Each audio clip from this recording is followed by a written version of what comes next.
வணக்கமாக கல்யாணம் சரியில்லை கோடீஸ்வரி சூர்யா கிட்ட சொல்கிறாங்க.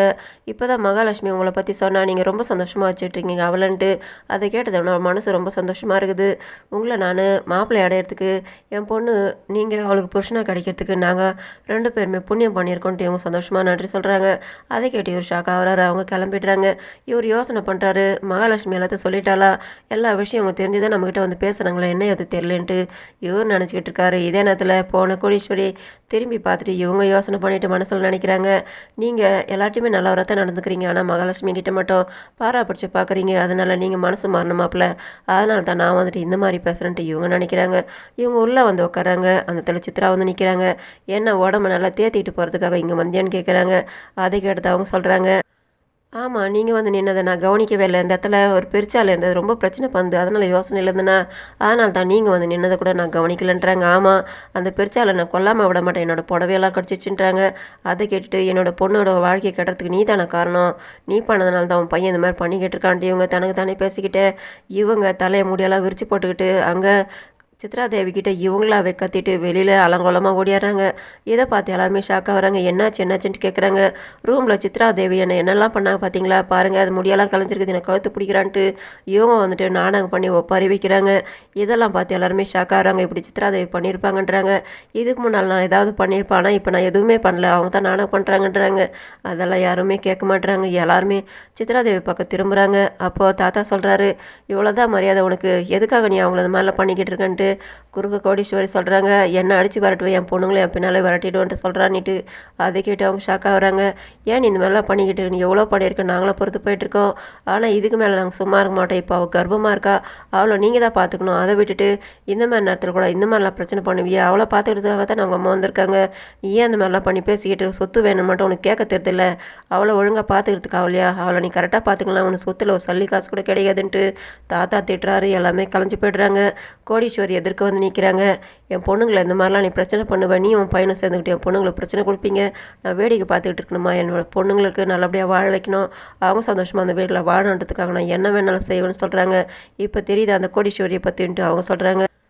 இதை பார்த்ததோ கௌதம் எதுவுமே புரியாமல் முழிக்கிறாரு. இவங்க ஷாக்காகி நிற்கிறாங்க. சித்ரா ஐஸ்வர்யா ஹாலில் வந்து உட்காந்துக்கிட்டு இருக்காங்க. கோடீஸ்வரி கேட்குறாங்க, என்ன பண்ணுது உடம்புனிட்டு, ஒரு மாதிரி அஜீர்ணமாக இருக்குதுமா, எனக்கு எலுமிச்சம்பழம் ஜூஸ் வேணுன்றாங்க, நான் போய் போட்டுட்டு வரேன்னாக்கா, இல்லைம்மா நீ வேணா, அங்கே இருக்காம இருக்க கௌதம் அவனை போட்டுட்டு வர சொல்ல இருமான்ட்டு அவங்க சொல்கிறாங்க. அவன் வேணாடி நானே போட்டுட்டு வரேன் சொன்னால் கூட இவங்க கேட்க மாட்டுறாங்க. கௌதம் ஃபோன் வச்சு பார்த்துக்கிட்டு இருக்காரு. இவங்க குரலை கொடுக்குறாங்க, அவங்க திரும்ப மாட்டுறாரு அவர். அதனால் இவங்க திரும்ப கூட்டோன்னே அவங்க சொல்கிறாங்க, எனக்கு ஒரு மாதிரி அஜீர்ணமாக இருக்குது, நெஞ்சு கறிக்கிற மாதிரி இருக்குது, எனக்கு லெமன் ஜூஸ் போட்டுன்னு வந்து கொடுன்னு உங்கள் அம்மா தான் இருக்காங்களா போடுன்றாங்க. அதுக்கு கோடீஸ்வரி சொல்கிறாங்க, என் பொண்ணு மாசமாக இருக்கா, அவள் கூட வேணா இருக்கலல்ல, அவள் நல்ல பொண்ணு தான், நீங்கள் தான் மாப்பிள்ளை அவளை தப்பாக நினச்சிக்கிட்டு இருக்கேன், நீங்கள் போய் போட்டுட்டு வாங்கன்றாங்க. இந்த நேரத்தில் தாத்தா பாட்டி வந்துட்டு இதை கவனிக்கிறாங்க. அப்போது தாத்தா சொல்கிறாரு, அவள் கேட்டாலும் நீ செய்ய மாட்டியா, இவ்வளோ நாளாக நடந்த விஷயங்களாம் நீ மறந்துட்டியா, ஒழுங்காக போய்ட்டு அவங்களுக்கு அவங்க கேட்கறதெல்லாம் செஞ்சு கொடு, ஒழுங்காக செஞ்சு கொடுத்தனாச்சு, இனிமேல் ஐஸ்வர்யாவை குழந்தை பிறக்கிறவங்களும் நீ உங்கள் அம்மாவும் தான் சேர்ந்து ஒழுங்காக பார்த்துக்கணும், இல்லாட்டி சொத்தில் காசு கிடைக்காதுன்ட்டு அவர் சொல்லிட்டு திட்டிட்டு போகிறாரு. அதை கேட்டது இவங்க ஷாக் ஆகிட்டு உனக்கு என்ன வேணும்னு கேட்குறாங்க. எலுமிச்சம்பழம் ஜூஸுன்றாங்க. அது இவனுக்கு போட தெரியாதம்மா சொன்னோன்னு நீங்கள் 2 பேருமே போயிட்டு சொல்லி கொடுத்து போட்டுட்டு வாண்டுறாங்க. இவங்க 2 பேரும் வந்துட்டு சமையல் கட்டில் நின்று ஜூஸ் சொல்லி கொடுத்து இவங்க அடித்து போட வைக்கிறாங்க. அதை கோடீஸ்வரியும் ஐஸ்வர்யா உட்காந்து சிரிச்சுக்கிட்டே பார்க்குறாங்க. இவங்கள நீ வேலை வாங்குறது தப்பு இல்லை, இவங்களை இப்படி தான் வேலை வாங்கணும்னுட்டு அவங்கள எடுத்து வந்து கொடுக்குறாங்க. கொடுத்தாக்கா அதில் உப்பு ஜாஸ்தி ஆகுது, எனக்கு வேறு போட்டுட்டு வந்துறாங்க. அதை பார்த்துட்டு கௌதம்க்கு கோவம் வருது. கோவப்படாதடா, நமக்கு பணம் வேணும் இல்லையா, இல்லாட்டி நம்ம நட்டோட்டுக்கு தானே போகணும், கோவப்படாதுன்ட்டு அவங்க சமாதானப்படுத்திட்டு நாங்கள் வேறு போட்டுட்டு எடுத்துகிட்டு வரேன்ட்டு உள்ளே போய்ட்றாங்க. நைட் ஆகுது. கோடீஸ்வரி அவங்க பசங்க 2 பேர்கிட்டே சொல்கிறாங்க, இந்த மருதாணி நீ போட்டுக்குமா, உனக்கு நான் போட்டு விட்டுறவான்றாங்க. எனக்கு இது பிடிக்காதம்மா, சின்ன வயசுலேருந்தே பிடிக்காதுன்ட்டு. ஆமாம், நீ சின்ன வயசு தான் அப்படி பண்ணிக்கிட்டு இருந்த, எப்பயும் அப்படி தான் பண்ணுறியா, இது உனக்கும் குழந்தைக்கு நல்லது, வாமா போடுமான்ட்டு இவங்க வலுக்கட்டாயமாக கூட்டிகிட்டு வந்துட்டு ஐஸ்வர்யாவுக்கும் மகாலட்சுமிக்கு போட்டு விட்டுறாங்க. இவங்க சந்தோஷமாக பேசிக்கிட்டே போட்டுக்கிட்டு இருக்காங்க. இது மாடி மேலே இருந்து சூர்யா கவனிச்சிக்கிட்டு இருக்காரு. இதை நீங்கள் போட்டுக்கினீங்கனாக்கா நானும் உங்களுக்கு பிடிச்சதை நான் பண்ணி வச்சுருக்க எடுத்து வந்து கொடுக்குறேன்ட்டு அதுக்கப்புறமா அவங்க போட்டு விட்டுட்டு போயிட்டு பால் கொழுக்கட்டை எடுத்துகிட்டு வந்துட்டு ஐஸ்வர்யாவுக்கும் மகாலட்சுமிக்கு ஓட்டுறாங்க. இவங்க சந்தோஷமாக பேசிக்கிட்டே ஓட்டிக்கிட்டு இருக்காங்க. இதை பார்த்த சூர்யா மகாலட்சுமி ரொம்ப நாளைக்கு அப்புறமா இப்போ தான் சந்தோஷமாக இருக்கா. அந்த சின்ன சின்ன விஷயத்தை கூட அவள் சந்தோஷப்படுறா.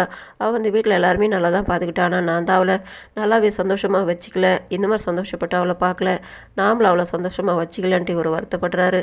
இதோட முடியுது. நன்றி, வணக்கம்.